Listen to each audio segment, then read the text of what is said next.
बिस्मिल्लाहिर्रहमानिर्रहीम। आज मैं आप लोगों के सामने बहुत अहम मौजू पे बात करूँगा कि यौम आज़ादी कैसे मनाया जाए और शरीयत में यौम आज़ादी मनाने का क्या हुक्म है। पाकिस्तान 27 रमज़ानुल मुबारक 1366 हिजरी को बमुताबिक 14 अगस्त 1947 को मारिज वजूद में आया। ये पाकिस्तान आज़ाद हुआ तो हम 14 अगस्त का दिन कैसे मनाएं।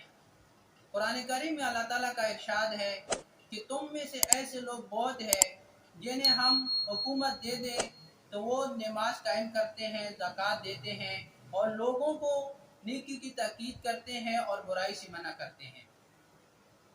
तो हमें इस दिन में नमाज बतौर शुक्र 2 रकात नफल अदा करनी चाहिए कि ये दिन हमें अल्लाह ताला ने आज़ादी का दिन दे दिया, क्योंकि इसमें हम अपने इस्लाम के अहकामात, इस्लाम की तबलीग कर सकते हैं, शरीयत पर अमल कर सकते हैं और इसी दिन तौबा इस्तग़फ़ार करने चाहिए और गरीबों की मदद करनी चाहिए।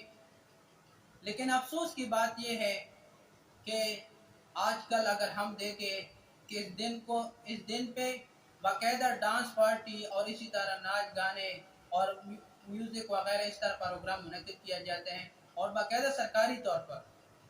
ये मुल्क इसके लिए आज़ाद हुआ था कि हम इसमें गाने बजाने वगैरह ये प्रोग्राम मुनक़िद करें। हालांकि पाकिस्तान आज़ाद होने से पहले मुसलमान तो हिंदुस्तान में भी आबाद थे, लेकिन मुसलमानों ने, हमारे उलमाए किराम ने, उलमाए देवबंद ने इतनी कोशिश की।